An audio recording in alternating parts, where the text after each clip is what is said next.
Hey guys, tonight we're diving into something far darker than royal fashion or courtly secrets. The firelight flickers, and somewhere out there, the wind carries a moan, part sigh, part scream. You're not quite sure which. Welcome to the remote manor of the Eldridge family, where velvet drapes hide more than dust, and the air tastes like secrets fermented over centuries. The walls are damp not from rain, but from sweat. Whispers echo through the halls, not the kind you lean in to hear, but the kind you instinctively step back from. This isn't just history. It's nightmare wrapped in silk. You probably won't survive this one with your sanity intact. So before you get comfortable, take a moment to like the video and subscribe, but only if you genuinely enjoy what I do here. And tell me where in the world you are right now and what time it is where you're listening.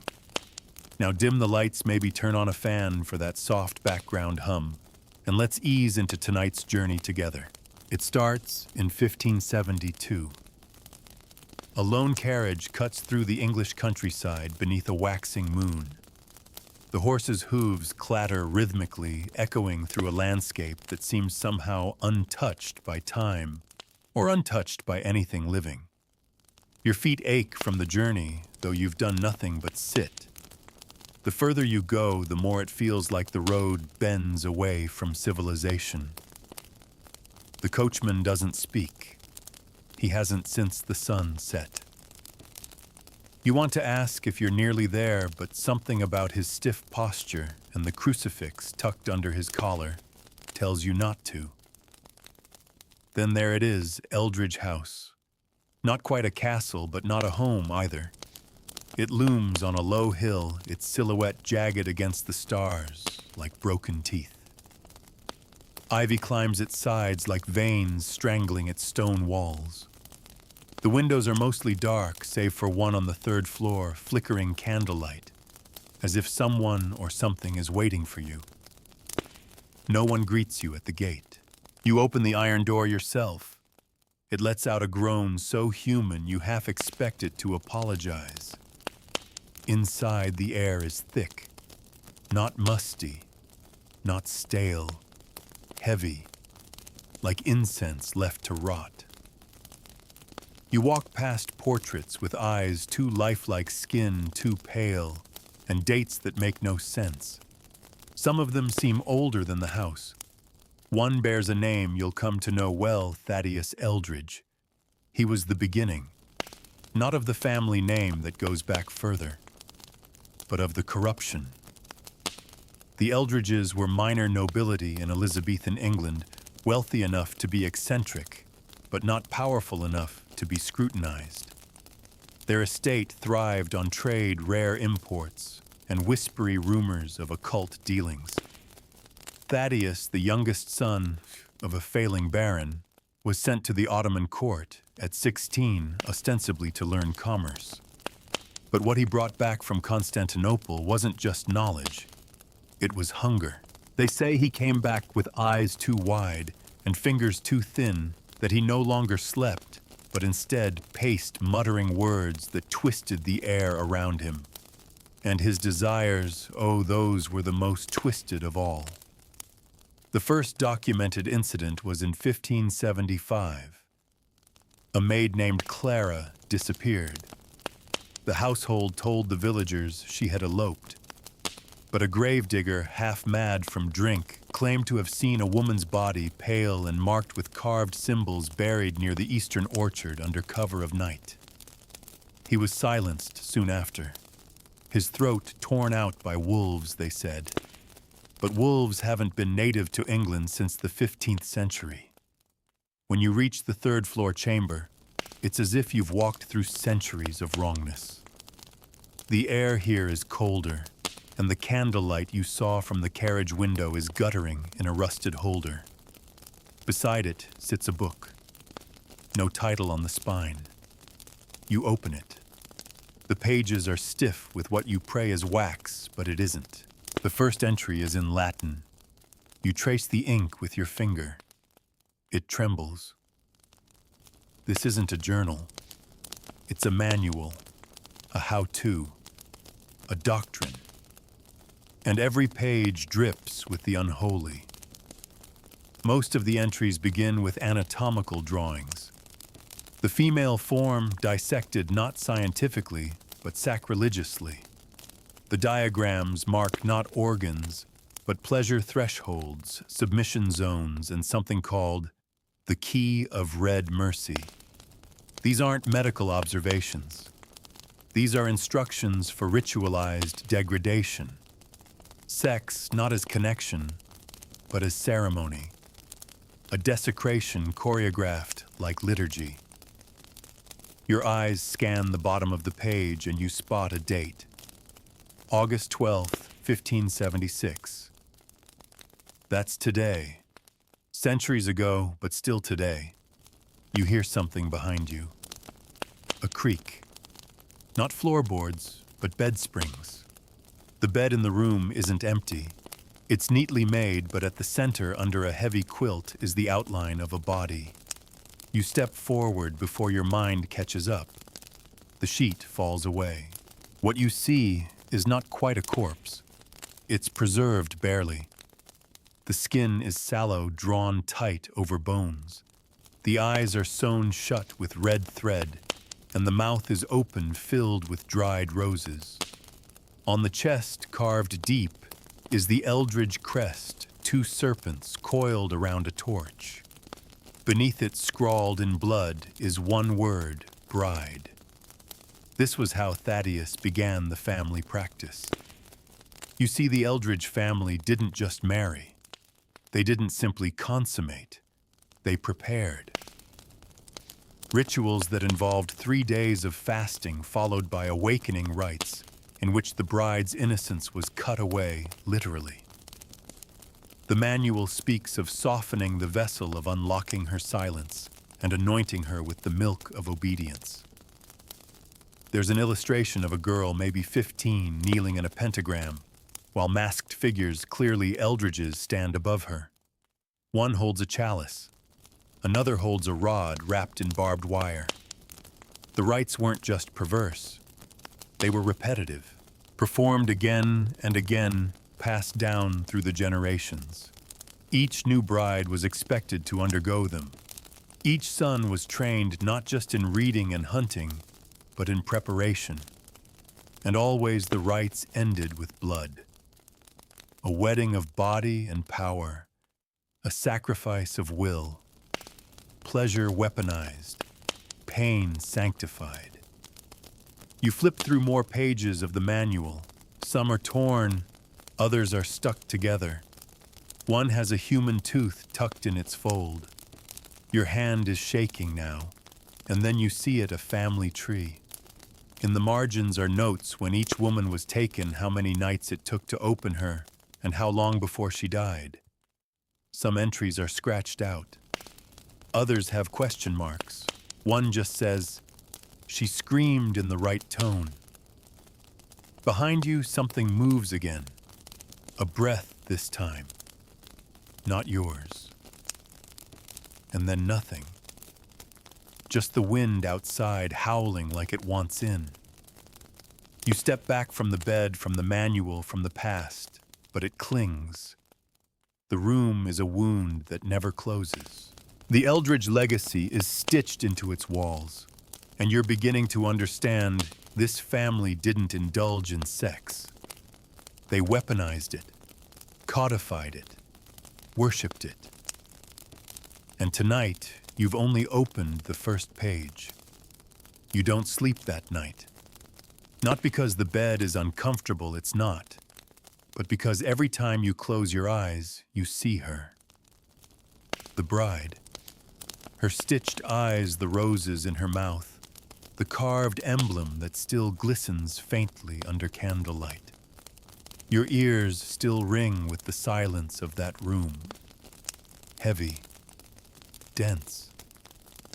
The kind of silence that feels earned, as though 1,000 cries had been absorbed into the wood, the walls, the sheets, until all that remained was a hush so deep it presses on your chest like a hand. You try to leave the room, but the door resists. Not stuck, not locked, just reluctant, as if the house itself has grown used to people staying once they've arrived. When you finally push through and step into the hallway, the corridor stretches far longer than you remember. Every step echoes too long, like the floorboards are swallowing your sound and chewing it slowly. You pass portraits again. Their eyes don't follow you, they lead you, urging you forward deeper into the belly of the house. At the end of the hall is a stairwell that spirals down, but halfway along the wall, something catches your eye. A mural, not painted, but scorched into the plaster. A burnt image. The figures are crude but clear. A woman stands in the center, surrounded by cloaked silhouettes. Her arms are spread, her head tilted back, mouth open in what you cannot decide is pleasure or pain. Beneath her feet, flames curl like fingers, and above her, written in Latin, is a phrase, lux per carnem.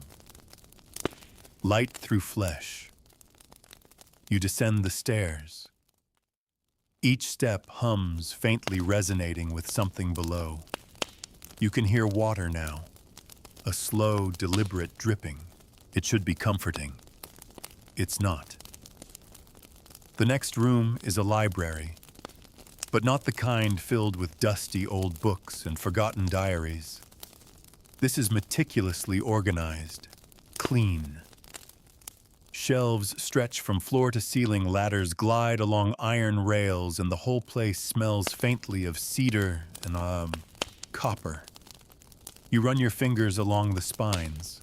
No titles, just numbers, volumes, and each one bears the Eldridge crest burned into the leather. You pull out one at random. Volume 23. It's not a book. It's a ledger. Each page contains names. Women's names. Dozens, maybe hundreds. First names only followed by dates, locations, and a final column titled Purity Status.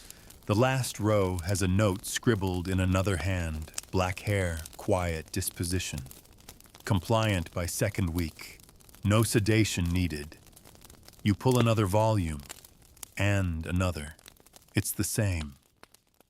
This isn't a record of lovers or wives. It's a catalog. The Eldridge family documented their victims like livestock. Each woman labeled, processed, archived. There's even a section at the back of one volume marked with crimson ink failures. Their entries are brief, too loud. Bit the wrong son, fought through forthright. Spilled chalice, and then this one destroyed herself before binding. Bones saved. You close the ledger, breath catching in your throat, and then you hear it, a voice. Not close, not quite whispering either. It feels like it's inside your skull. Low, male, chanting. You can't understand the words, but you feel them. Heavy syllables that weigh down your thoughts. You follow the sound not because you want to, but because you must. Behind a shelf is a hidden door. Typical for a house like this, right? Except this one isn't mechanical or secretive. It's ceremonial. The door is lined with feathers, bones, and dried herbs stitched into the wood like veins. A small vial hangs in the center. Inside it, a curled tongue, human, preserved in brine. You push the door open and descend into darkness. The stone steps spiral downward, damp and echoing. The chanting grows louder, a rhythm now, a pulse. You descend for what feels like forever until the air changes, thicker, like inhaling through cloth. Then you see it. The chamber of initiation, candlelit and circular with a raised stone dais in the center. Symbols are carved into the floor, some geometric, some anatomical. chains hang from the ceiling. On the walls, crude frescoes show scenes of men and women engaged in acts that defy both physics and consent. The Eldridge sons were trained here. That much is clear from the plaques on the walls. One reads, "Through practice we refine. Through flesh we ascend." Another is more blunt. "To dominate is to cleanse the bloodline." A table sits at the edge of the room. Upon it, tools. Some are surgical, others are clearly not. You see a phallus carved from ivory, barbed and stained. Beside it, a sketch labeled "The Bride's Chisel." It looks like a knife, but the handle is shaped like a pelvis. The blade is etched with notches likely to indicate depth. And then your hand touches parchment. A list. Sun assignments, summer solstice. There are names again. First names. Young girls. Their ages are noted. The boys' Eldridge boys are matched beside them, some as young as 10, others already full-grown. At the bottom, in elegant script, Eldridge blood must never dilute. You drop the list. The air is spinning. This wasn't a family. It was a machine. One designed to preserve its perversions through order, repetition, and holy justification. They truly believed that their sexual rituals were a form of spiritual clarity, a communion with the divine through pain, submission, and blood. You sit for a moment, knees weak. Then you hear something else. Not chanting. A whimper. It's coming from behind the dais. You circle it slowly and find another hidden panel, this one newer, maybe added in the 1800s. You slide it open. Inside is a cell. Small. Too small to stand in. Chains bolt into the walls and you count deep scratches on the floor, hundreds, thousands. The cell isn't occupied now, but it recently was. A cloth bundle sits in the corner. You unwrap it. Inside are children's clothes, freshly folded. And in the lining of the dress, embroidered in thread, barely visible under candlelight, is one word: mercy. You don't cry. You can't. The house won't let you. Because you're still not done. Because the ledger goes deeper. And the Eldridges were just getting started. The scent of that underground cell still clings to your skin. Not just mildew or rot, but something sharper like burned sugar and copper.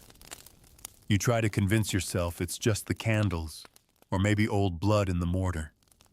But somewhere deep inside you know better. The Eldridges didn't just imprison bodies. They distilled pain into memory, soaked it into the walls. And now it's soaking into you. You step back into the chamber of initiation. The chanting has stopped, replaced by a stillness so absolute it buzzes in your ears. The candles flicker, though there's no draft. One by one, they begin to go out. You don't wait for the last. You climb the steps fast, 2 at a time, back into the library, where the air feels, if not safer, at least more human. You return the ledger to the shelf. Not because you're done with it, but because you can't stand to touch it a second longer. The next room over is smaller. A study, maybe. Thick curtains block out the morning light. The Eldridge family, it seems, feared the sun more than they feared sin. A desk sits at the center, covered in parchment wax seals, and an odd array of feathers, raven, dove, something reptilian. At the center of it all lies a book, bound in skin. You wish you were imagining that part, but you can feel the pores beneath your fingertips. It's softer than leather should be, warmer too. You open it. The handwriting is precise, beautiful, almost sacred. The ink is reddish-brown, and you don't ask what it's made from. The title page reads, Codex Venari, a treatise on the sacred hunt. You turn the page, and what unfolds is a meticulous guide not to hunting animals, but people. Women, to be exact. Not kidnapped at random, not taken out of convenience, but selected. Based on criteria both arcane and biological. Hair color, blood type, date of birth. Even horrifyingly gestational background.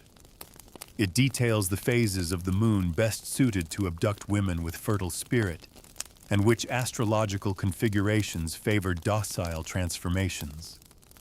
And then you see the names again. More than just a ledger, this time, diagrams of homes, routines, familial lineage. Many of the women were peasants, unrecorded by history. But others were daughters of lesser nobles, governesses.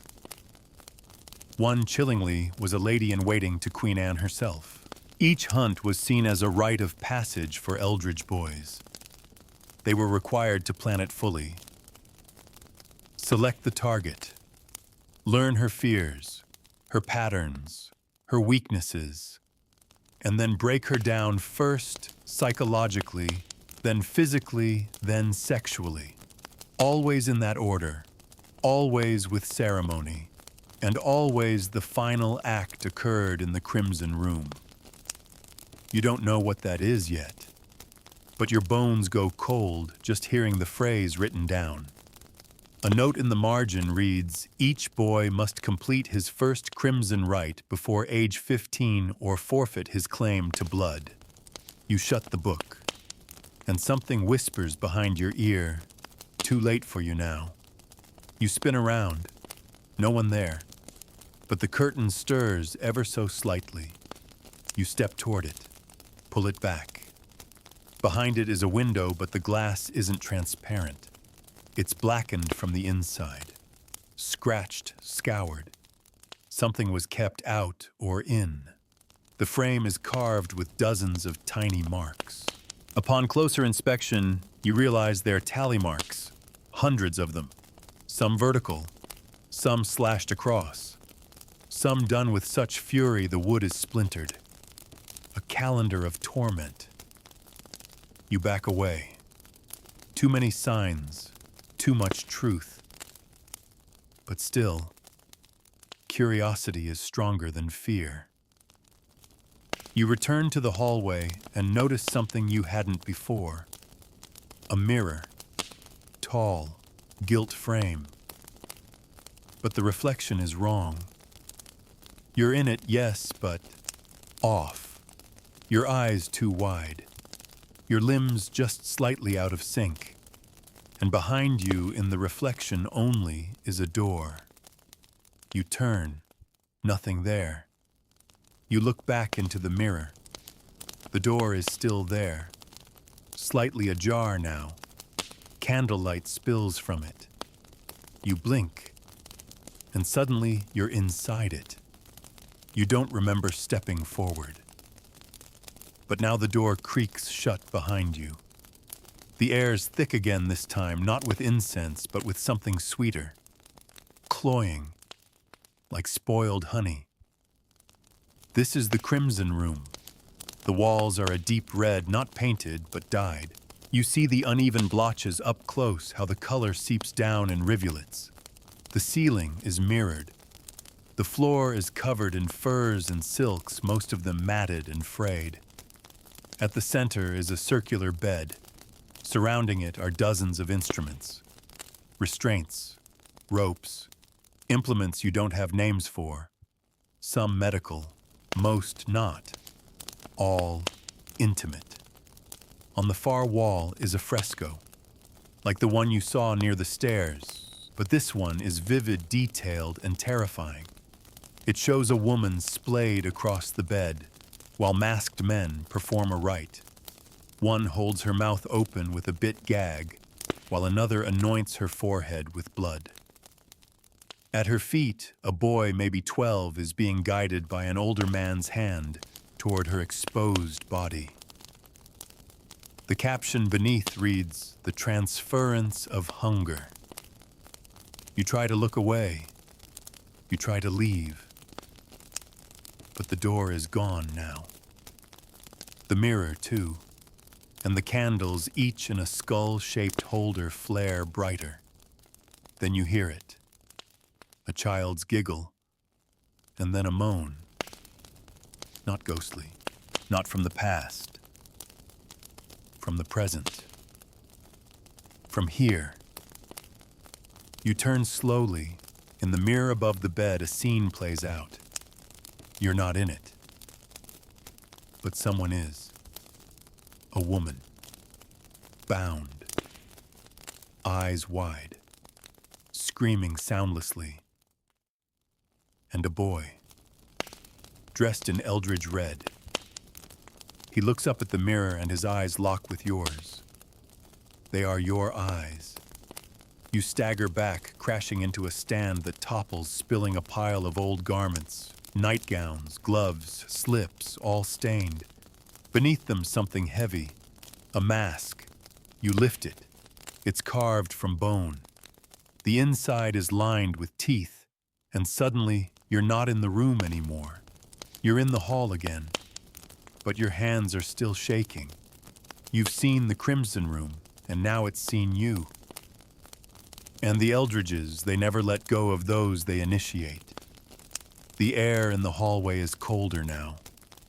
It clings to your skin, seeping beneath your clothes like invisible hands.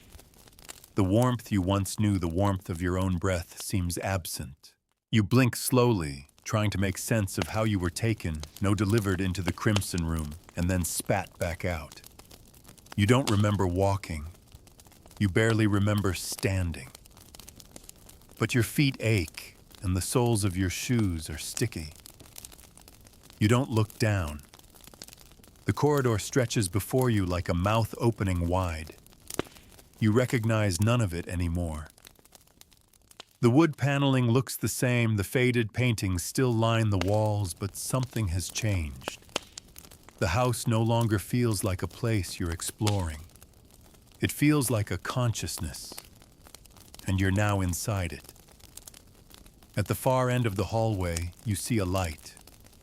It's faint, golden, flickering. You follow it. As you walk, you pass a grandfather clock. It's been stopped at the same time in every room, 3:17 a.m., even in rooms with no windows, even in rooms with no clocks. Always 3:17, always just before the breaking of night. You reach the door with the light behind it. It's open just a crack. This time you knock. There's no answer. So you push gently, and the door swings open on whispering hinges. It's a nursery, but not a child's nursery, not anymore. There's a crib in the corner, carved from black oak, and a rocking horse whose saddle is cracked open, revealing something fleshy beneath. Dolls line the walls, but none of them have faces, only mouths. Some stitched shut. Others open wide in silent screams. A mobile spins slowly above the crib. Instead of stars, it holds fingers. Tiny ones. Dried. Preserved. And there, pinned to the far wall, is a tapestry. It's embroidered with care, aged by time, and stunningly detailed. It tells a story. You walk closer. Panel by panel, the tale unfolds. A noblewoman, blonde, beautiful, chosen by the Eldridge patriarch Thaddeus himself. She is not stolen. She is invited. Promised power, legacy, immortality of name. She marries into the family willingly. But what she does not know, what no one tells her, is that the firstborn child of every Eldridge bride is not raised. It is offered. The tapestry shows her giving birth. Then screaming, as the midwife and Eldridge aunt, masked in white, takes the infant to a chapel in the woods. There, beneath a full moon, the child is laid on a stone altar. Not sacrificed, not killed, but altered. Something is poured into its mouth, something dark and shimmering. The next panel shows the child back in the nursery, cradled-fed, dressed in fine silks. But its eyes glow faintly, and its shadow falls in the wrong direction. The final panel is simply this. The woman years later, chained to the crib, suckling the grown child who now towers over her, still an infant in face but wrong in body. Inhuman, eternal. The Eldridge heir. You stagger back from the tapestry, and then you hear it. From the crib. A wet sound, like something shifting in soup. You step closer. The crib is empty, but the blanket is still warm, and stitched across its corner in gold thread are the words, "He who feeds will reign." On the wall beside the crib is a portrait. At first it looks like a traditional oil painting of a child, but when you study it longer, the proportions don't add up. The arms are too long, the fingers too many, the eyes. There are no pupils, just darkness stretching inward forever. Beneath the portrait, a brass plate reads, "Lord Elias Eldridge, born 1604, still among us." You back out of the room slowly, and the mobile stops spinning. You close the door, but it doesn't latch. You don't care. You just want to get away from that thing, whatever it was, wherever it went. The next hallway is narrower. You duck slightly to fit. The ceilings have lowered. The wallpaper is peeling, revealing writing beneath. Not paint, not pencil. Carvings. Dozens, hundreds, fingernail deep. They repeat one phrase over and over. He comes again on the night of the third hush. It means nothing, and yet everything. At the end of this hallway is a locked iron gate. You hesitate, then reach for the latch, and it opens easily. No resistance, as if it wants you to come inside. It leads to a corridor lined with glass cases. You pause, and then you realize what's inside. Each case holds a dress, not costumes, not garments. Wedding dresses. 15 of them, each labeled with a name. Mercy Elspeth, Clara Isolde Ruth, Madeline Sabine Judith, Lillian Honor Agnes Blythe, Tansy Hope Silence. Each one preserved perfectly. Each one stained at the hem with a different shade of red. Each has a note tucked into the bodice. You read just one she danced without chains by the second night. We sang for her. She screamed on the third as is custom. May her blood bless the house. The dress smells like lavender and rust. You keep walking. You don't dare stop again. At the end of the gallery is a small set of stairs. Spiral, stone, no railing. You descend slowly, the air growing colder with each step, until at last you reach a door of wrought iron and glass. Behind it, candlelight laughter and the faintest sound of strings. Music, waltz music. You brace yourself and open the door. The ballroom spreads out before you. The chandeliers glow dimly. The floor is polished to a mirror. At first glance, it's empty. Then slowly, figures emerge, dancing. Dozens of couples. But they're not alive. You can see the gray flesh, the stitched mouths, the rotted lace and cracked velvet. And yet, they dance so slowly, so sadly, their movements perfectly rehearsed. In the center, a throne, empty. But beside it, standing, hands folded, eyes sharp, dressed in crimson, a woman, tall, pale, dressed like a bride. But she's no victim. She sees you, smiles, and whispers though the room is vast. The groom returns, and just like that you realize you were never a guest here. You were always part of the script. And the Eldridge wedding night, it hasn't ended. It's waiting. The ballroom stretches wider than it should. You take a step forward, and the floor doesn't creak. It sighs as though exhaling centuries of dust and grief just for you. The dancers spin on slow and solemn, their decaying forms gliding over the marble like ghosts, desperate to remember their steps. Some still wear veils, others just bones wrapped in satin. But all of them are paired, except you. And the woman in crimson. She watches you, unmoving arms folded across her waist, like a priestess in a cathedral of rot. Her dress, bright blood red, cascades to the floor in waves of silk. It's stitched with symbols you recognize from the Codex Venari. Her hair, black as crow's wings, is pinned in intricate loops held together by bone clasps. But it's her eyes that paralyze you. Not glowing, not monstrous, just human, too human. Like she's alive in a way nothing else in this house is. She gestures. Once. And without thinking, you walk toward her. Not out of obedience, not out of fear, but because the moment she lifts her hand, your limbs forget how to refuse.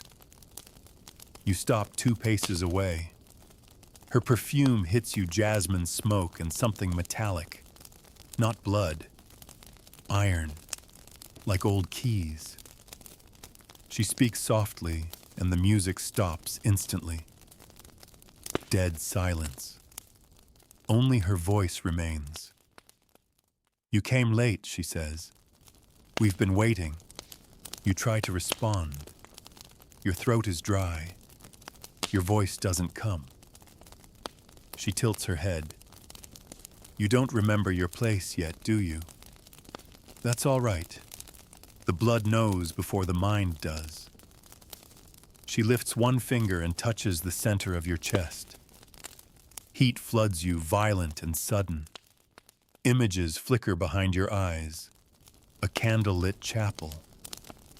Children weeping behind lace veils. Screams muffled by silk. A boy your face but younger kneeling before a girl, trembling naked, afraid. The scene vanishes. You stagger back. She smiles. I'm called the archivist, she says. But once I was bride number 7. Sabine. Do you remember me? You don't. She sees the confusion. You were the 4th born of Benedict Eldridge. You made it to your first binding before the blood took you. You fought. We all did. But some of us stayed behind to keep the rooms warm. She turns gestures to the dancers. All of them fought once. Now they only dance. You look again. The dancers are twitching now. Subtle spasms. Like marionettes whose strings have tangled. One pair collapses mid-spin. Neither reacts. They simply writhe until they can stand again. Sabine, or the archivist, continues, the rites were never meant to end. That's the thing none of them understood. It wasn't about climax. It was about repetition. Every act, every ritual, every violation meant to stretch through generations. Eternity by accumulation. She walks past you slowly. Her fingers trail along your shoulder. You came here because the blood called. You dreamed it. You heard the laughter in the walls. You saw her the bride, the first one, the only one who never screamed. You remember her now. The woman in the bed, the dried roses, the word bride carved into her chest. Sabine's voice softens. Her name was Silence. She was my mother. She gave the family its most sacred right, the right of stillness. She steps in front of you again, holds out her hand. Come. Let me show you what it means to remember. You take her hand, not because you want to, because you must. The ballroom dissolves. You're elsewhere. A corridor dimly lit, candles guttering, the scent of warm milk and blood and lavender. The walls are lined with mirrors, except the reflections are all wrong. They don't show your face. They show versions of you. In each you wear different clothes, speak different tongues. One is in velvet mouth smeared with blood. One is chained. One wears a crown of antlers. One is not human. Sabine leads you to the final mirror. This is who you were before she whispers. The one who broke the line. The reflection isn't horrifying. It's regal. You look older, stronger, tired. You wear ceremonial robes deep crimson, and in your hands you hold a dagger with two blades crossing each other. Your face bears ritual scars. Your chest is bare. Across your heart is the same symbol carved into Silence's corpse, twin serpents wrapped around a torch. But your eyes, they burn with remorse. You realize something then. You weren't just a participant in the Eldridge horrors. You were the traitor, the one who tried to end it. Sabine watches the realization dawn across your face. Yes, she says. You sealed the rites, buried the manual, poisoned the last chalice. And then, you disappeared.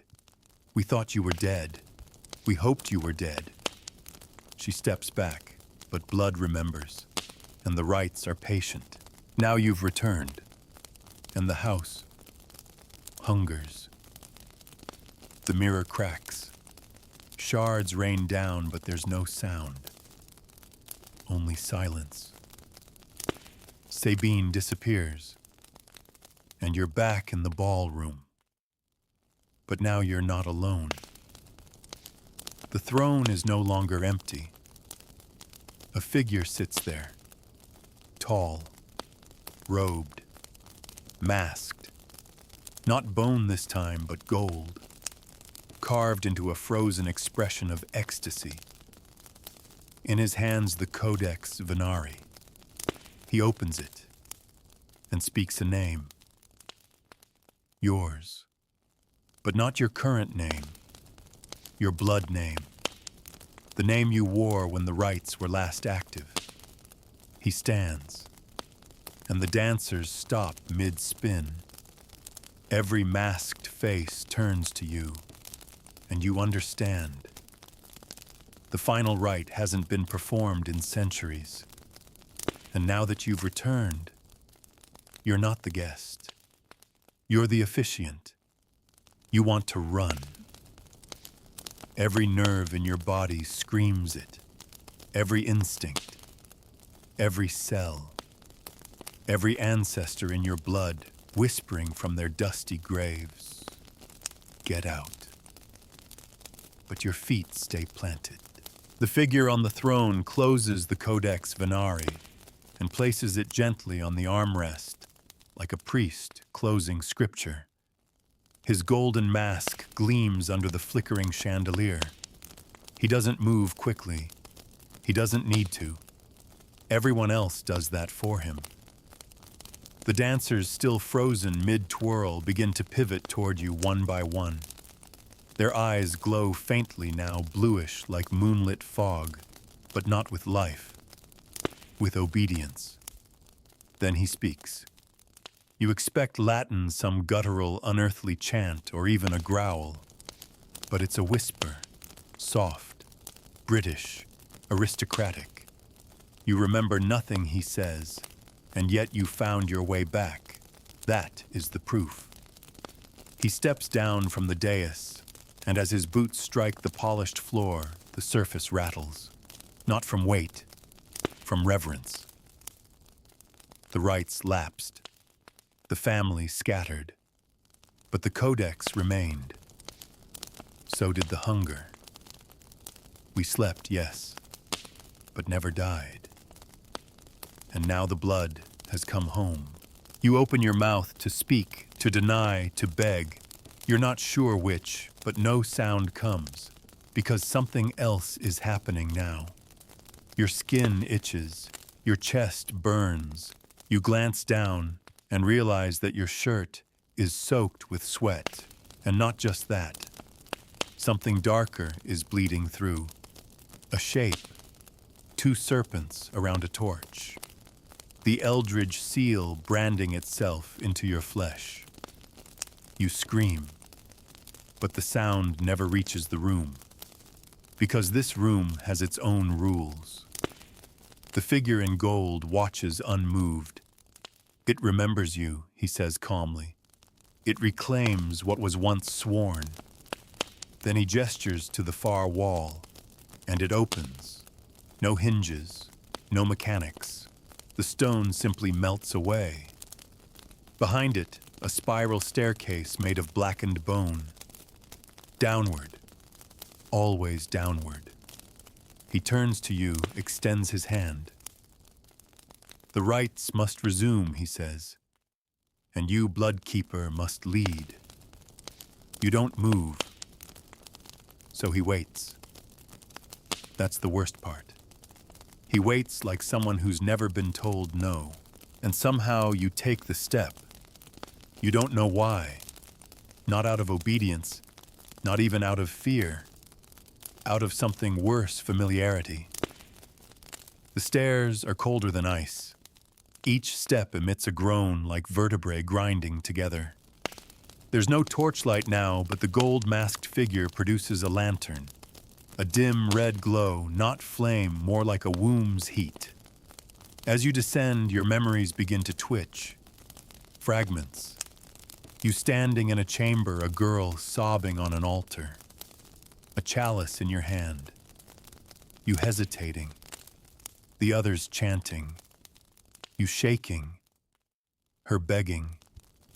You throwing the chalice against the wall. Then the pain. Then the branding. Then darkness. And now, rebirth. The stairs end at a vault door, carved with symbols from every dark language known and unknown, Enochian runes, twisted Georgian script, and markings that look like scratches made by claws and teeth. The gold-masked man places his palm against it. Nothing happens. Then you notice he's missing 2 fingers. He lowers his hand and nods at you. The message is clear. It won't open for him. Only you. The blood. You step forward. Your hand trembles, but as it touches the door, a jolt shoots through you, not pain, but recognition. The door groans, cracks bloom across its face like frost on glass, and then silently it opens. Inside is a circular chamber. Black walls, no ceiling, just void. In the center, a stone table. On it, a body.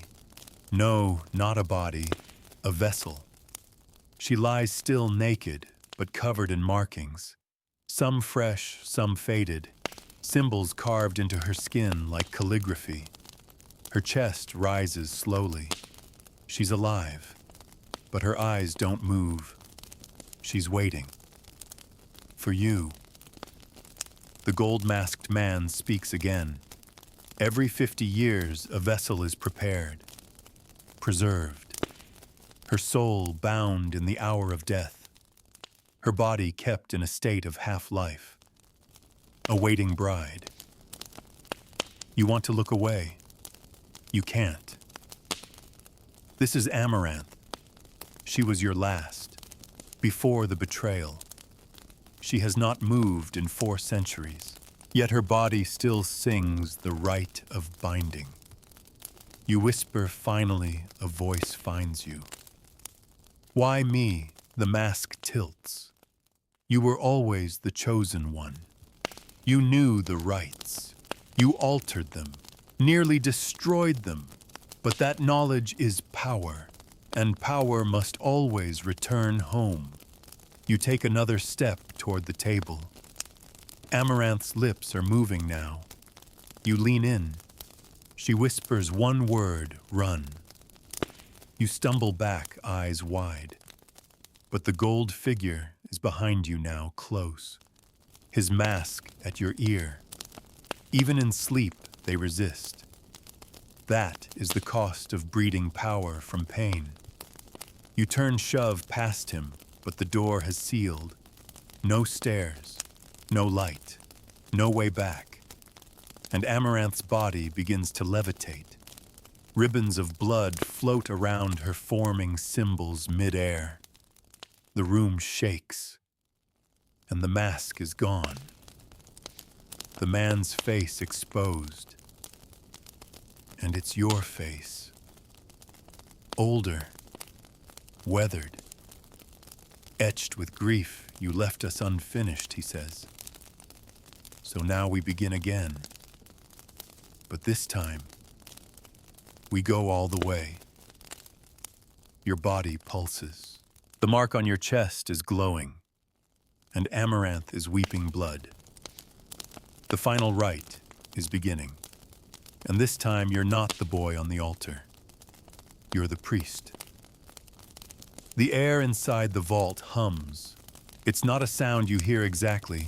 It's one you feel in your teeth, your bones, your blood.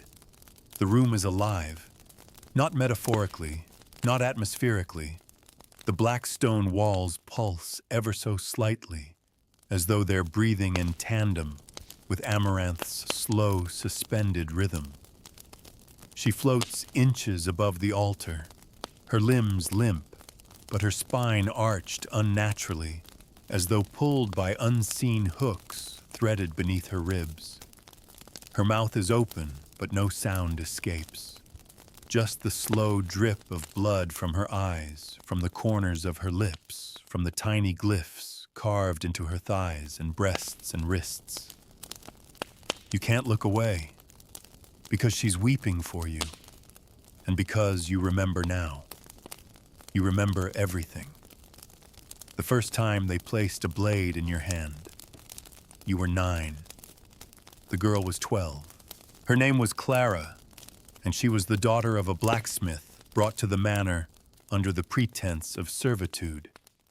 You'd been told she'd volunteered, that she understood her purpose. She hadn't. She screamed the entire time.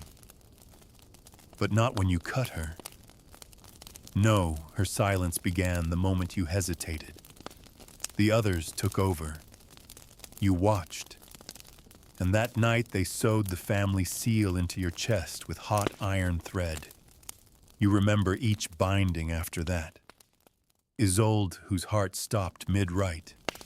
Madeline, who bit off her own tongue. Judith, who went mad and began writing messages in her own feces, messages you secretly read and remembered long after they locked her in the echo cellar. And then, Amaranth. You loved her. You were never supposed to. She came from a family of exiled Venetian witches. Her blood was considered potent, sacred, volatile. She was meant to be your perfect vessel. But she spoke to you, listened, told you stories, old spells, charms for protection, charms for forgetting. She taught you how to hide things, secrets in the body, memories in the breath. And the night of her rite, you tried to kill her. You tried to end her so they couldn't use her. But the blade refused to cut. She simply looked up at you and whispered, "I forgive you." They bound her anyway. And you ran. You tried to burn the codex. You poisoned the vault. You fled to the marshes, cursed your own name, tried to bury it all. And now, centuries later, you're here again. And the room won't let you go. The other you, the one with your face aged, scarred, glowing with the old rites, he stands beside Amaranth's floating body.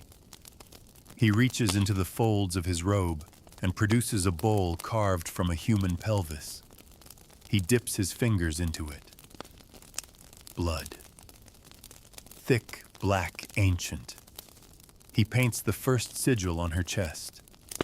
Then he turns to you. You know what happens next, he says. It cannot be completed without you. You marked her. You bound her. Only you can open her fully. You fall to your knees. I didn't mean to, you whisper. He tilts his head. No one ever does. He walks to you, kneels down, and places the bowl in your hands. It's warm. It vibrates. I was you once, he says softly. You broke the line, but then you came back. And now there is no more choice. Only conclusion. The bowl shudders. You look into it and see not blood. You see faces. The girls. Every one. Clara. Madeline. Judith. Silence. Elspeth. Mercy. Hope. Even Sabine the archivist. All staring up at you. Silent. Judging. Forgiving. Waiting. You scream and throw the bowl across the vault. It hits the far wall, shatters not into pieces, but into ash, as though it had already been dead for centuries. The other you doesn't react, just sighs. You always did that. Even in the original life. He steps back. Very well. But she still needs a vessel. He lifts a curved dagger from the altar's edge and walks toward you. I can carve it into you again. Like before. This time deeper. Maybe then you'll remember who you serve. He raises the blade. But then Amaranth speaks. Not with words, with force. The walls scream. The vault trembles. The sigils around her body ignite in flame, not red, but white hot, burning away their shape, as if the stone itself rejects them. She rises higher, her eyes open wide, and she begins to chant, not in Latin, not in English, not even in human syllables. It's the language of undoing. Your other self stumbles. The dagger falls from his hand, and Amaranth turns her gaze on you, and this time her voice fills the vault. You can still end it, but only if you finish what you began. Not their right, yours. The air shatters like glass. You're back at the altar, the dagger in your hand. Amaranth's body, still floating, begins to fracture. Her form flickers young and old whole in hollow flesh and ash. And you realize to free her, you must complete the rite, but not the one they wrote. Yours. The one where the blade goes into you. You raise the dagger. The other you screams, lunges. Too late. The blade plunges into your chest, right over the Eldridge seal, and the room erupts. The altar splits in half. The walls collapse inward. The bone staircase liquefies. Amaranth falls into your arms. Not floating. Alive. Breathing. Bleeding. Real. You hold her as the world shakes and the vault caves in around you. And just before everything turns to darkness, you hear one voice. Sabine's. Soft, warm, final. Thank you. And then darkness. But not the kind that comes from lack of light. This is weight, not absence. A void that presses against your skin, invades your lungs, fills your mouth like wet cloth. You can't see, you can't move, and for a long, agonizing moment, you wonder if this is death. But then a sound. Wet breathing. Not yours. Close. Too close. Then drip. Drip. Drip. Stone beneath you, cold and slick. The coppery scent of blood clings to your nostrils like smoke. You blink, and slowly the black recedes. You're lying on your side, half crushed beneath the splintered remnants of the altar. The dagger is gone, but the wound is not. Your chest throbs not with pain, but with heat. That same heat from the branding centuries ago. Except now it doesn't burn. It beats. Like a second heart. You're alive. But so is something else. You shift and there she is, Amaranth. Curled beside you, coughing weakly. Blood on her lips, but her eyes are open. Her irises are glassy, almost crystalline now. And as she looks at you, something passes between you both. Not words, not thoughts, but recognition.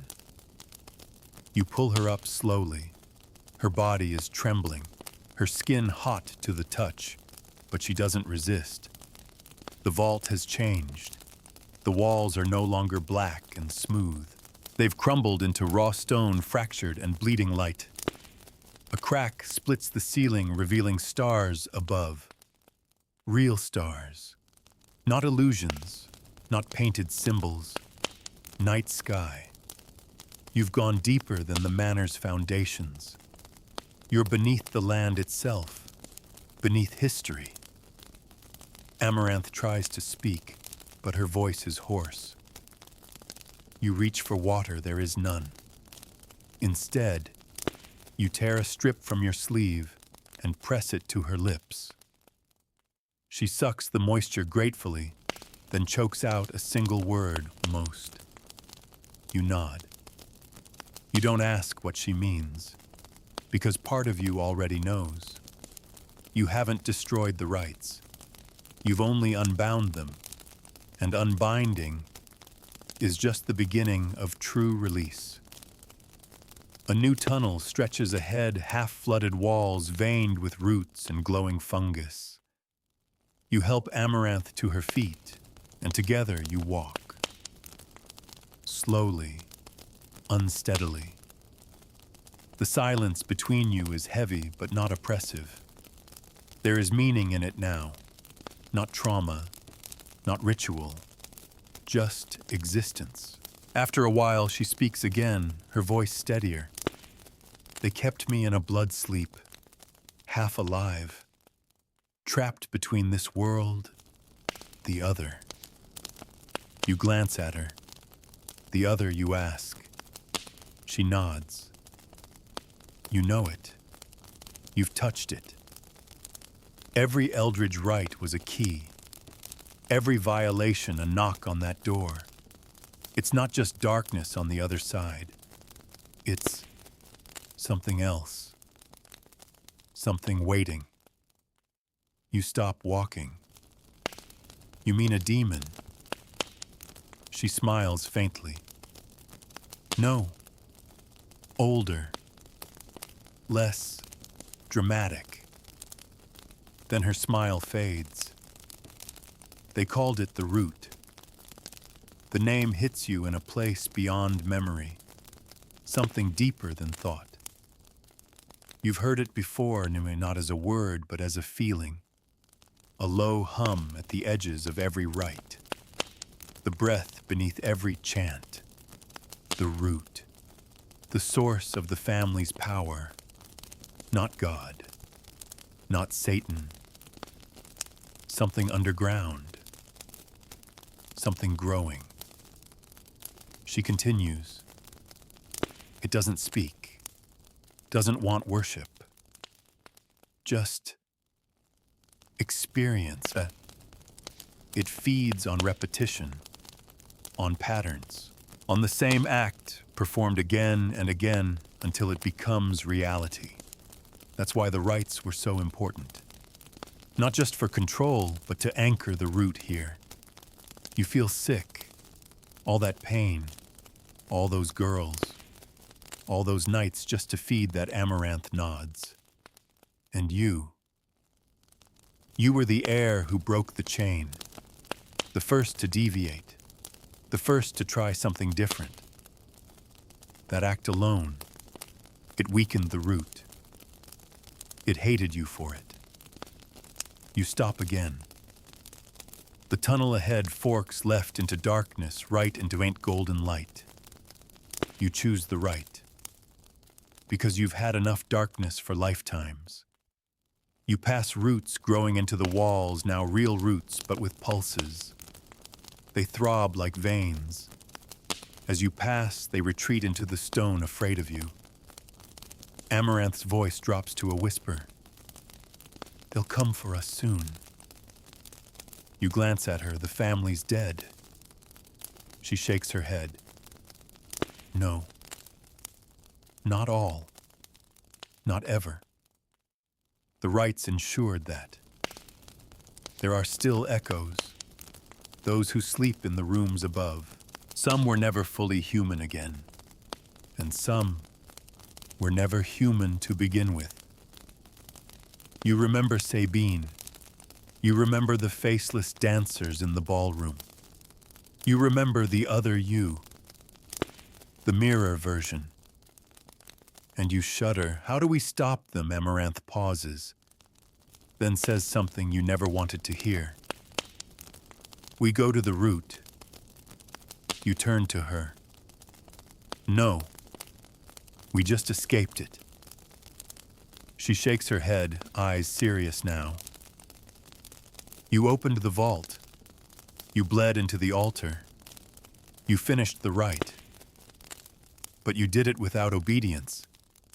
That's never happened before. And now the root is vulnerable. She turns back to the path. If we walk away now, the next child who dreams in red will wake in that house. The next girl will bleed. The next boy will cut. Unless you go back down. One last time. But this time with me. You say nothing, because you understand. You weren't just the heir. You weren't just the priest. You were the flaw. The crack in the ceremony. The one who bled for love, not power. And the root remembers. You keep walking.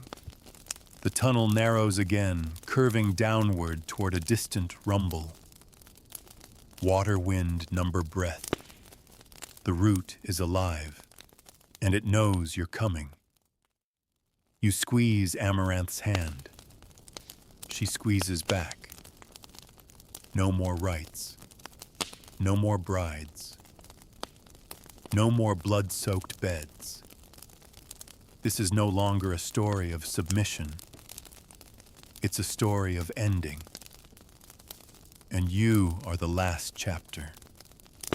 The tunnel descends in tighter spirals, now corkscrewing through layers of stone that no longer look like natural earth. You pass veins of bone, pockets of dried skin stretched taut over rock. The deeper you go, the more the walls seem to breathe, not just pulsing, but expanding and contracting like lungs that never stop gasping. The air thickens, not with heat, but with memory.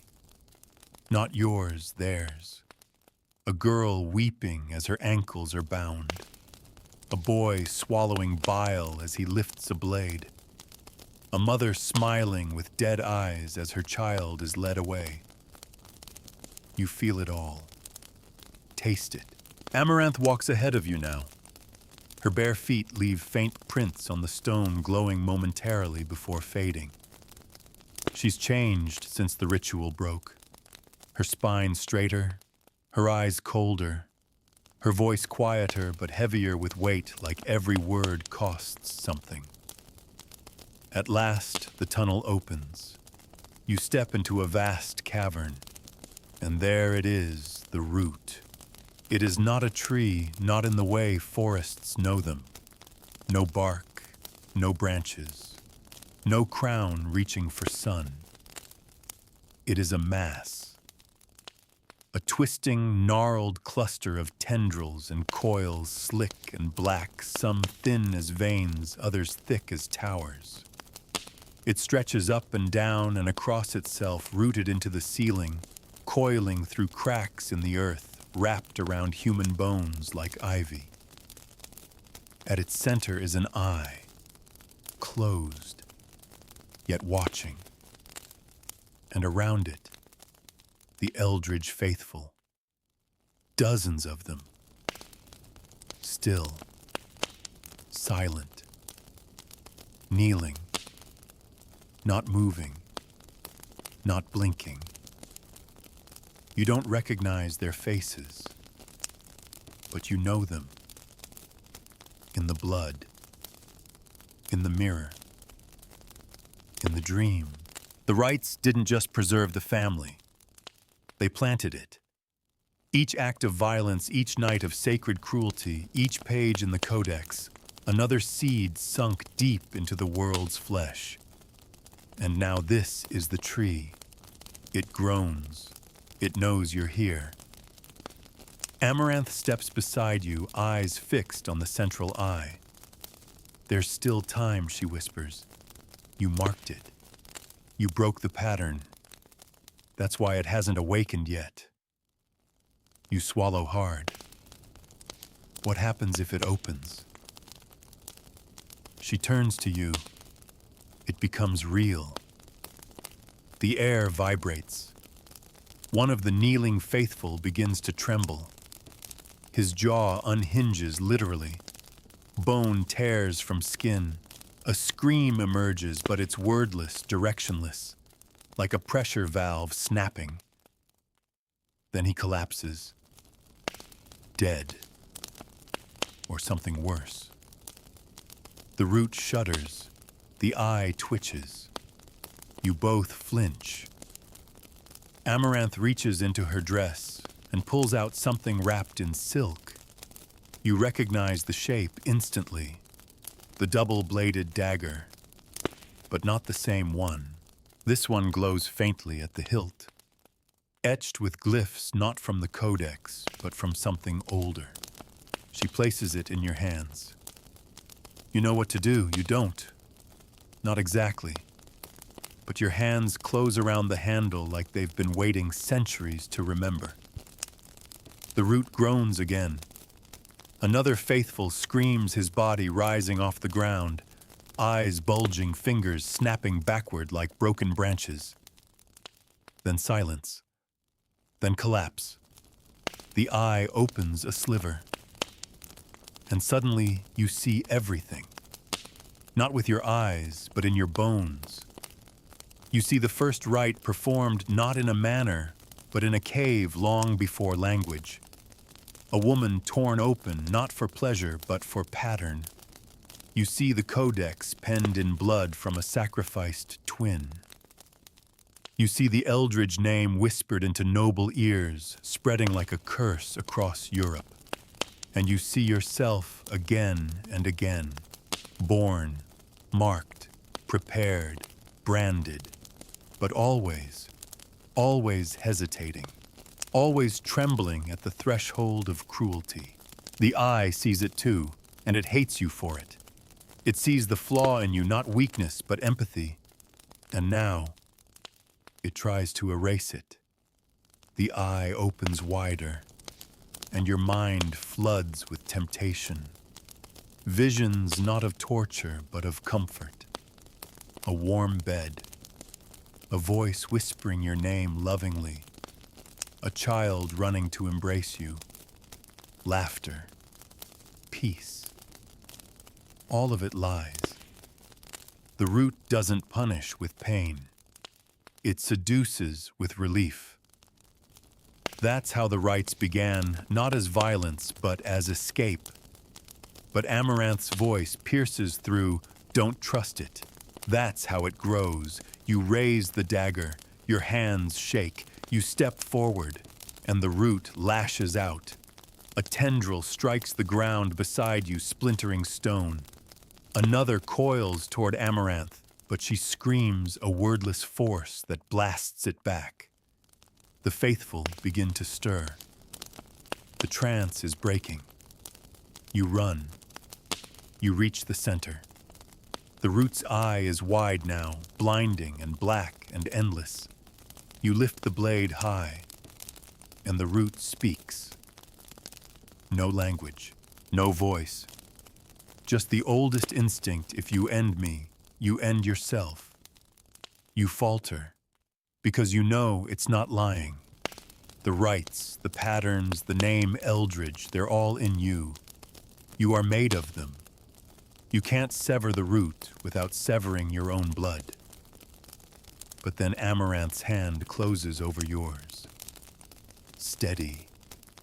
And she whispers, "Then let it end with us." Together you drive the dagger into the eye. There is no scream, only light. And then nothing. Nothing. Not silence, not darkness, just nothing. You float in it. Or maybe you're falling. Or maybe you've become so still that even gravity doesn't know where to place you. There's no sound, no breath, no body.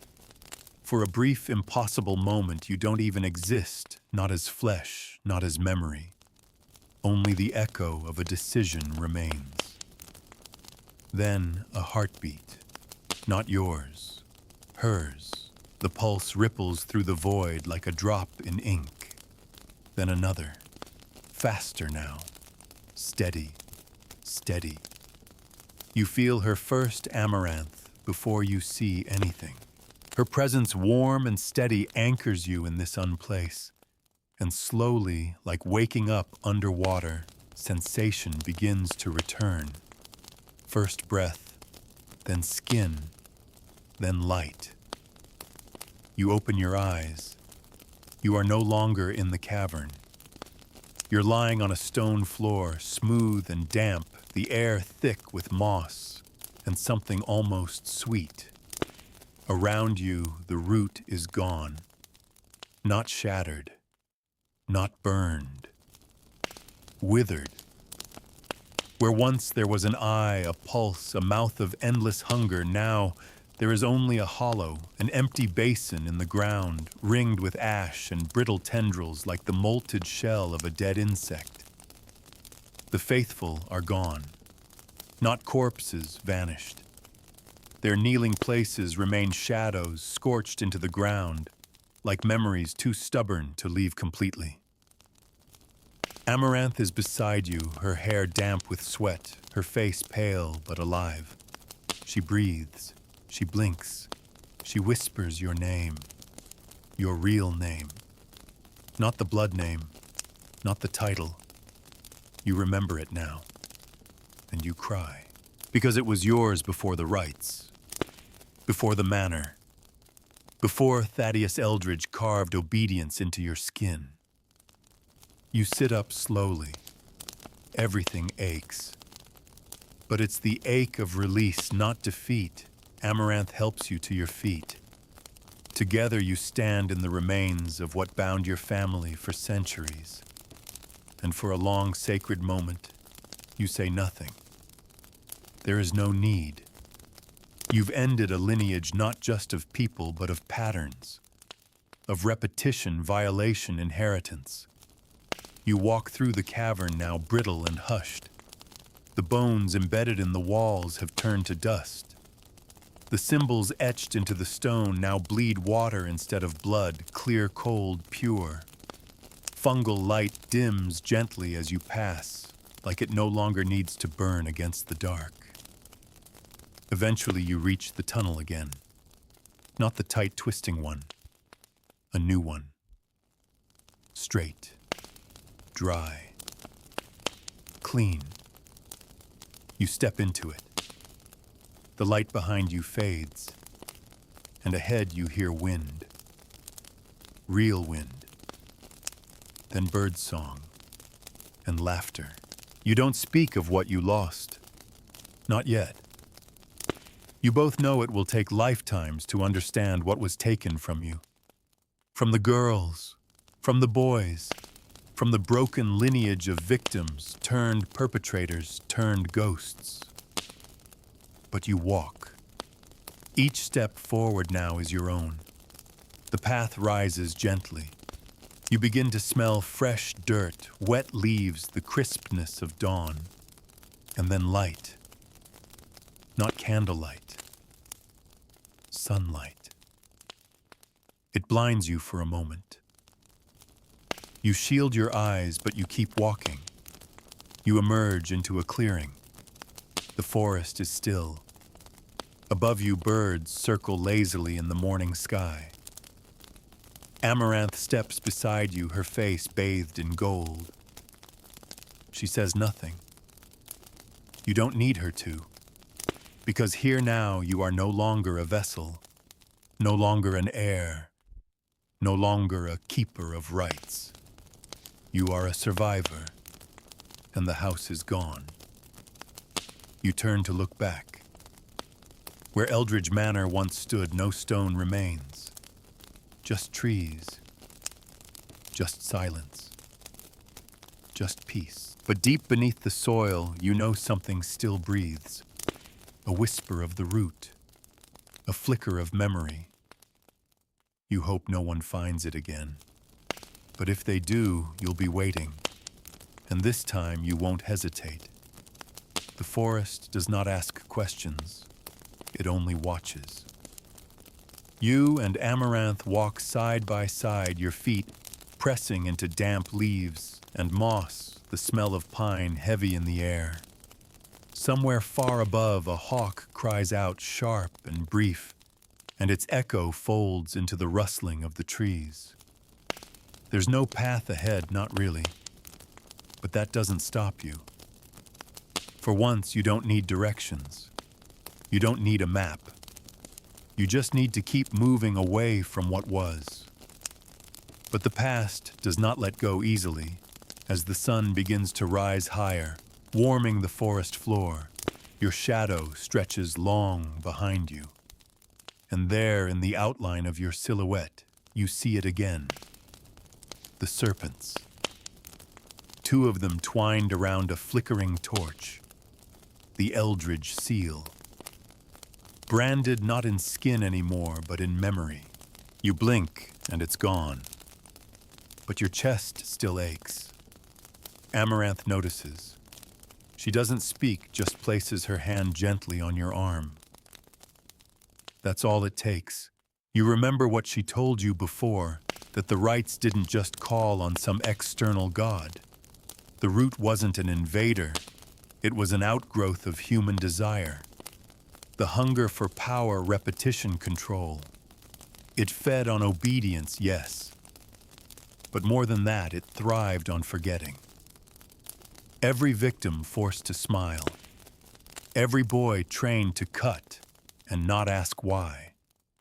Every woman praised for her stillness. The root did not just grow beneath the manor. It grew inside the people who let it continue. You stop walking, because that thought terrifies you. You weren't just part of a cursed family. You were one of its pillars. And even if you ran, even if you buried the codex, even if you plunged a dagger into the root's eye, you can never be certain that some seed of it doesn't still sleep inside you. You turn to Amaranth. I need to know, you say quietly. Is it really gone? She doesn't answer right away. She crouches, touches the soil, lifts a pinch of it to her nose, sniffs, then lets it fall. Nothing grows in poisoned earth, she says softly. But if the soil is patient, She doesn't finish the sentence. She doesn't need to. You both know the truth. The rights are broken. The root is dead. But the memory lives. And that means so does the risk. You keep walking. Eventually you find a creek, cold, clear, winding through the underbrush like a silver ribbon. Without a word, you and Amaranth kneel and wash your hands, your faces, your wounds. The blood runs off your fingers like ink. And then something floats up, a scrap of fabric, linen, delicate embroidery, red thread. You know it instantly. A bride's veil. Your breath catches. You pull it from the water slowly. It's old, stained, but intact. The initials are still visible, stitched in tiny cursive S.E. Sabine Eldridge. Amaranth leans over your shoulder. She frowns. I burned this, she whispers. The night I tried to leave, I threw it in the hearth. I watched it turn to ash. But here it is. You both stare. Then she reaches out and takes it from your hands, wrings it dry, folds it, and tucks it into her dress. Then it followed us, she says, or was never truly gone. You want to ask what she means, but the wind shifts suddenly. The birds fall silent, and for a brief moment, the forest feels too quiet, like it's holding its breath. You stand. You scan the trees. No movement.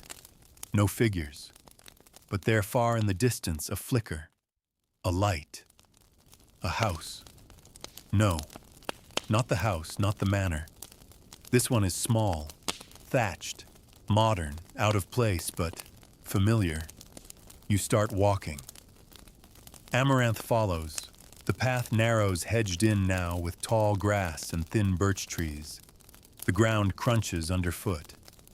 Not just leaves, charcoal, the remnants of fire. And then you reach the clearing. The house is real. Windows unbroken. Door slightly ajar. There's a mailbox out front. No name. You step onto the porch. Amaranth says nothing, but you know what she's thinking. This wasn't here before. Not in the world you remember. You push the door open. The air inside smells of sage lavender and old wood. Dust dances in golden beams of light filtering through half-closed blinds. There's a table in the center of the room. On it, a leather-bound journal, a red ribbon tied around it. No lock, no seal. You open it. The first page reads, I am the last witness of the rights of Eldridge. And this is what I remember. You flip the page. It's your handwriting. You don't remember writing it. But every word bleeds with truth. Amaranth steps beside you. She places a hand on the table. Maybe that's what this place is, she says. A resting place for the memory. Not to be repeated. Not to be fed. But to be watched. You nod slowly, because even after everything you destroyed, the story still wants to be told. The journal is heavier than it should be. It pulls at your arms as you lift it, as though the weight of its contents isn't paper and ink, but centuries of silence clawing to the surface. Each page is filled not with the ornate scrawl of ritual, but with your own hand. Uneven, shaky, rushed in some places, gentle in others, as if parts of you were resisting the act of remembering, and other parts were begging for it. You scan a few entries at random. She didn't cry, not even at the binding. Just looked at me with that awful, knowing smile. Judith asked for her mother before the second rite. I told her she would see her after. That was a lie. I think she knew. Amaranth showed me a flower that grew between stones even in winter. She called it Witch's Mercy. She said it only bloomed where something sacred had died. You close the book. The front door is still open behind you. A breeze blows in, stirring the pages. You glance at Amaranth. She's walking slowly through the room, brushing her fingers along shelves, windowsills, picture frames. Everything untouched, everything waiting. She's not looking for threats. She's looking for proof. This isn't memory, she says finally. This place, it's not a dream. You nod. No, it's a record. She turns, or a warning. Outside, the wind shifts again. You walk to the window and peer out into the clearing. You half expect to see the forest gone, the manor risen again in its place, gleaming with fresh blood, brides lining the balcony, serpents coiling in the stone. But it's still gone. Grass and trees and sunlight. And something else. A boy, standing at the edge of the trees, pale, watching, no older than 10. He's wearing a red coat. You know that coat. You wore it once. He doesn't move, just stands there, waiting. Then he tilts his head and vanishes into the trees. You're at the door in seconds, sprinting into the clearing, Amaranth behind you. The boy is gone, but the air still crackles with his presence. You reach the place where he stood. There pressed into the grass are footprints, small, bare, still warm. Amaranth kneels beside them, brushing her fingers over the impression. Then she looks up at you. It's starting again. You shake your head, no. We ended it. Did we? You remember what the root told you just before the blade struck? If you end me, you end yourself. And now you wonder if maybe something else took your place. A new version, a new bloodline. A child born not from the rites of Eldridge, but from the trauma they left behind. Unanchored, unbranded, but still touched. You return to the house. You open the journal again and turn to the very last page.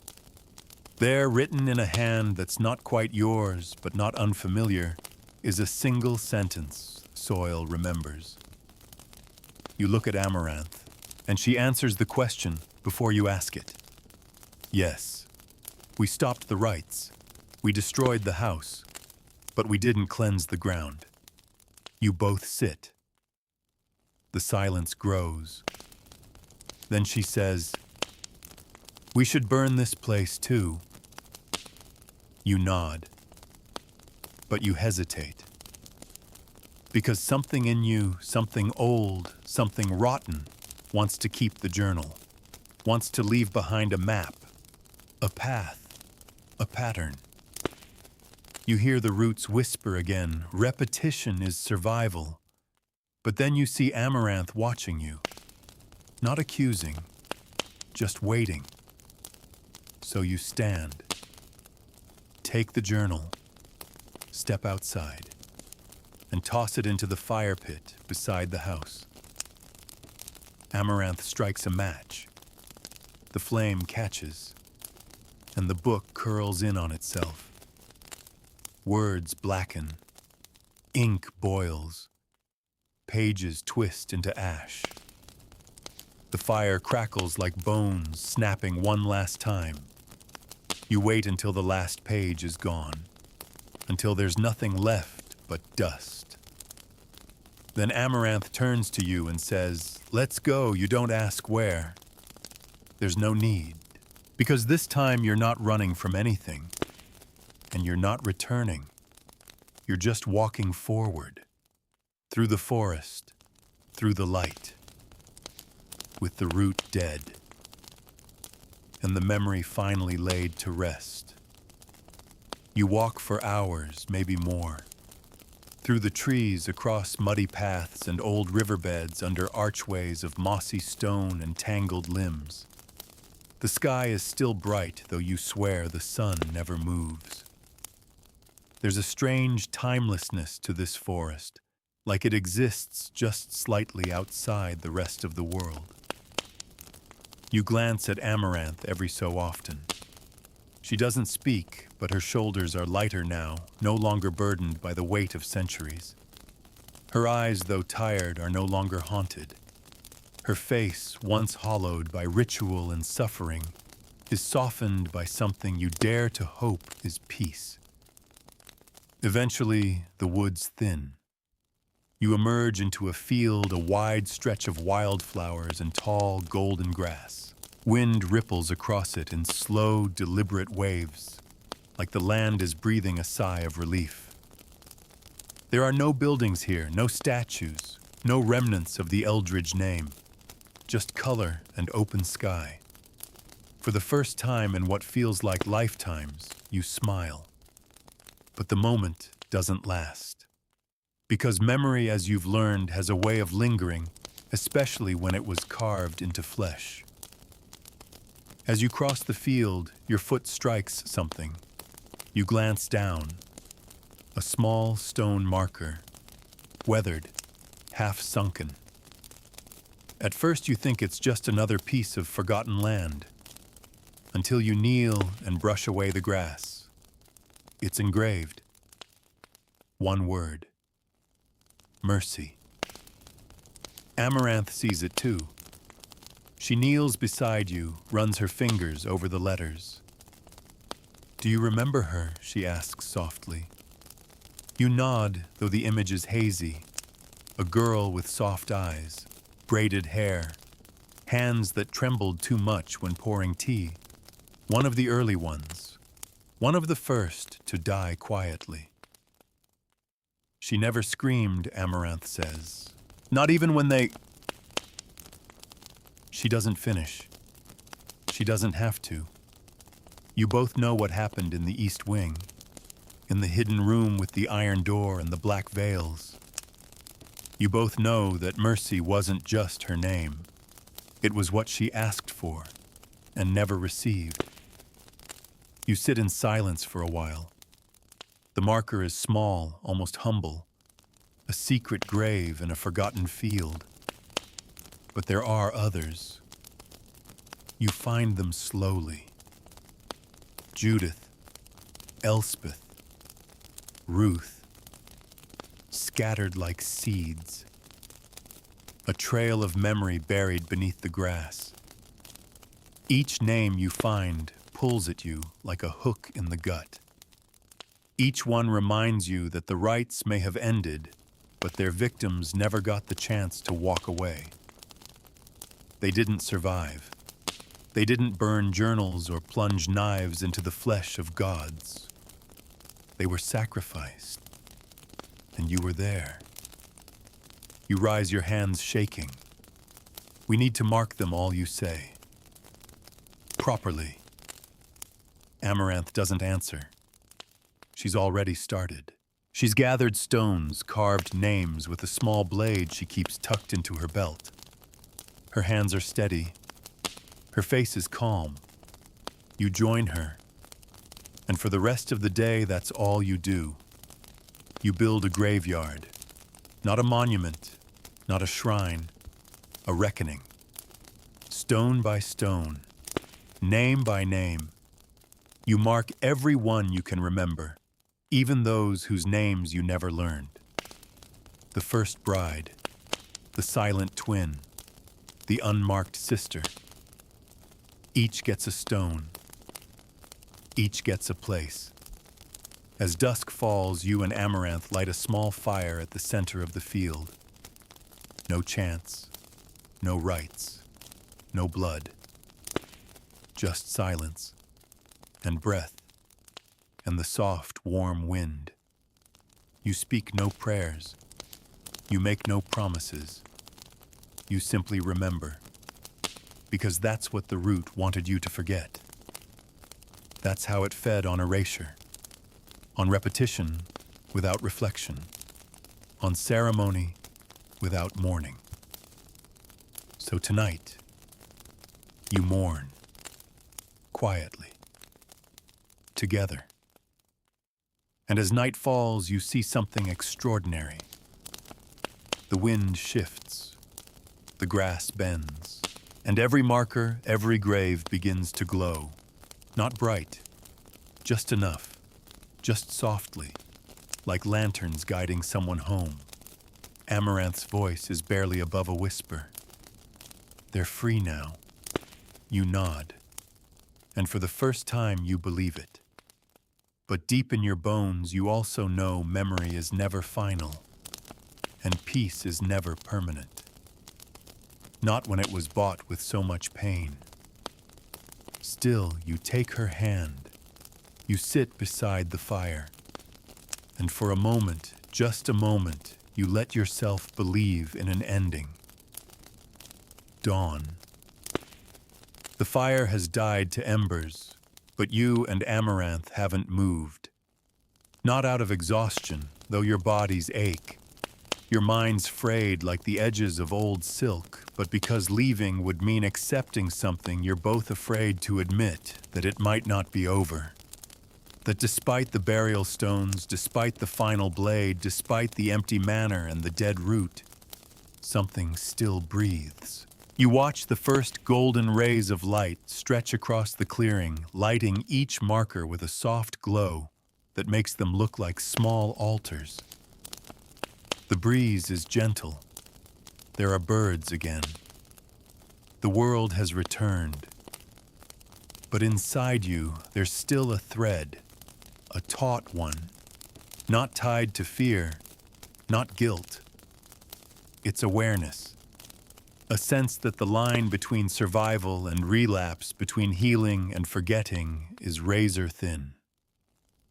Amaranth stirs beside you, finally breaking the silence.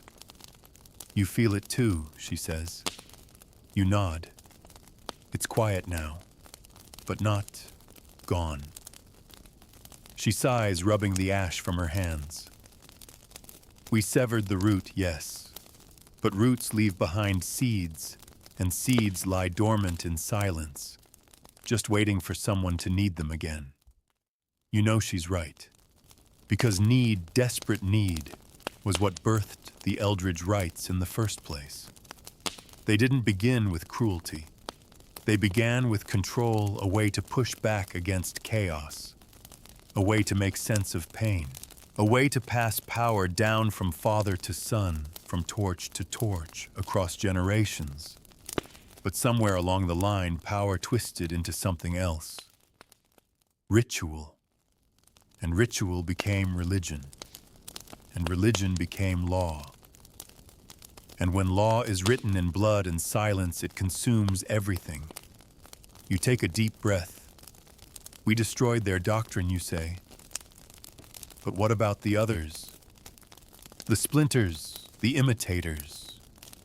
Amaranth's jaw tightens. We'll find them.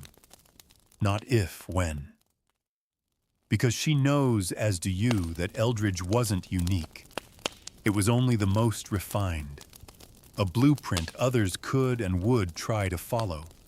Copycats, cultists, curious seekers who find a page, a symbol, a whisper in the dark and want more. More control, more power, more pain. That's what the Codex Venari really was, a manual for craving.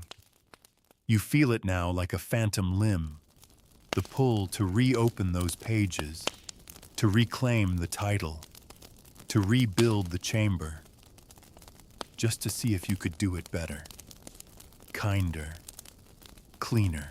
But no, you know how that ends. Amaranth's voice brings you back. There's one more place, she says. You glance over. She's looking toward the north tree line, her eyes focused on a distant shape you almost missed. A gate. Iron. Twisted. Hidden by ivy. Ancient. Your stomach sinks. You know what it is.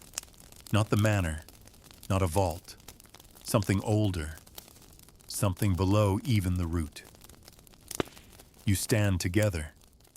The air shifts, colder. You walk slowly side by side. As you approach the gate, the forest hushes. Even the birds go still. The metal is covered in symbols, some Eldridge, others not. You brush away vines and leaves until a word emerges etched deep. Remember, not a command, a warning.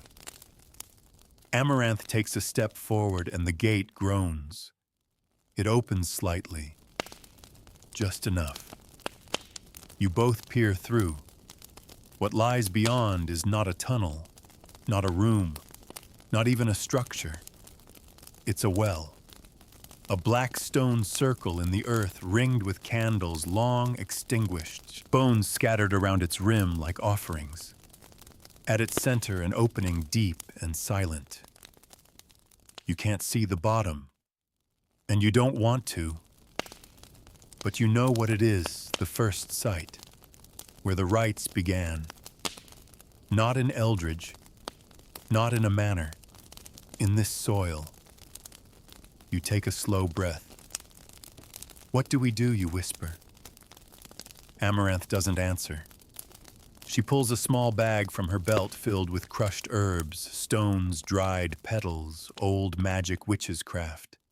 She sprinkles it around the well, whispers something ancient.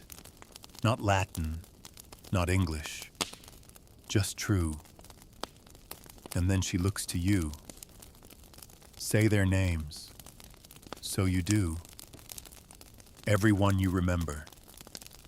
Clara. Judith. Silence. Hope. Elspeth. Sabine. Mercy. Even the ones with no names, just titles, numbers, rights. You say them all, and with each name the well seems to shrink, not in size, but in presence. The silence softens, the shadows recoil, and then finally, it's just a hole, just stone and dirt and history, not a wound, not a god, just past. You step back. Amaranth seals the gate with a touch. The vines creep back around it like green thread stitching a wound. Neither of you speak, because nothing needs to be said. You didn't come here to destroy. You came here to close. And now, it's done. Not perfect, not final, but enough. You walk away from the gate, back toward the field. And as the sun rises higher, you let the silence settle inside you. Not as weight, but as peace. The sun is higher now, no longer soft gold, but sharp and white, casting long shadows behind you as you step back into the field. The grass sways, gently brushing your legs, like fingers reaching up from the earth, not to pull you under, but to thank you for leaving it whole. You feel it in your lungs, with every breath clean air, unfiltered by damp stone, untainted by incense or the scent of dried blood on velvet. You and Amaranth don't speak for a long time. There's no need. The silence between you isn't filled with tension now. It's not the hush that comes before a scream or the quiet that follows ritual. This silence feels earned, like the end of a long broken hymn finally sung to its last note. You pass the markers again, Judith, Elspeth, silence. Ruth, Mercy, and the others, each one gently glowing beneath the light. None of them flicker anymore. They stand tall, firm, as if the girls themselves have become part of the land, woven into the roots of something new, something gentle.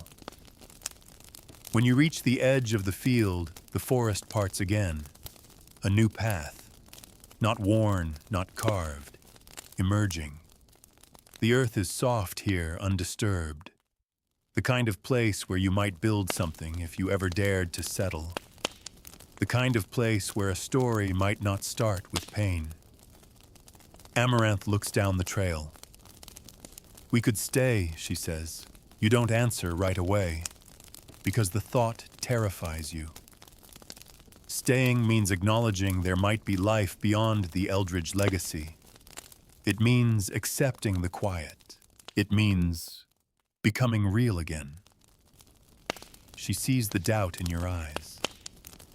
She offers her hand. "We can also go," she says. "Keep walking. There are others who need to know." You realize then that both options carry the same weight. To stay is to nurture. To leave is to warn. Either way, you'll never be what you were. You are not an heir, not a priest, not a son of the Eldridge name. You are the one who remembered. And remembering is all it takes to break the cycle. You take her hand. The warmth of it is so human, so fragile that you almost cry. You walk together again. Forward. And somewhere in the distance you hear laughter. Not cruel, not hollow, not echoes from the ballroom. Real laughter. Children. And for the first time in 1,000 lifetimes, you don't fear the sound. You welcome it. Because you know the rites are broken. The codex is ash, the altar cracked, the root dead. And what remains is choice. Your choice. You press your palm over your chest where the Eldridge seal once burned. There's only a faint scar now, a memory, a reminder. And you let it stay. Not as shame, but as proof. Proof that you survived. Proof that you can live. And as the wind carries you down the new road, sun on your back, your heart steady, your mind clear, you know this is no longer the story of the Eldridge family. It's yours now. You walk. And the earth does not close behind you. It stays open. Soft. Ready for what comes next. You've made it. You're free. You've done it. You've made it to the end of one of the darkest journeys we've ever taken here. And if you're still with me, truly, thank you. This story wasn't just about horror or bloodlines or twisted rites. It was about breaking patterns, about survival, about how history, no matter how cruel, doesn't have to repeat if someone is brave enough to remember. Right now, wherever you are, whether you're lying in bed in a dark room curled up under a warm blanket, listening from your car, your couch, or maybe even your favorite reading nook, you can exhale. The worst is behind you. Nothing is lurking at the end of the hallway. There's no masked priest watching from the mirror. There's just this moment, this stillness, this breath, and you deserve it. So let your body sink, let your muscles soften, let your heartbeat slow. Feel the weight of the night slip off your chest. You've wandered through rot and ritual, through false gods and stolen innocence, and you came out whole. You are not haunted. You are not broken. You are here. And that's enough. Close your eyes now if they aren't already. Sink into the quiet. Let the story fade behind you like mist in the morning. You are safe. You are free. And if you dream tonight, may it be of wildflowers.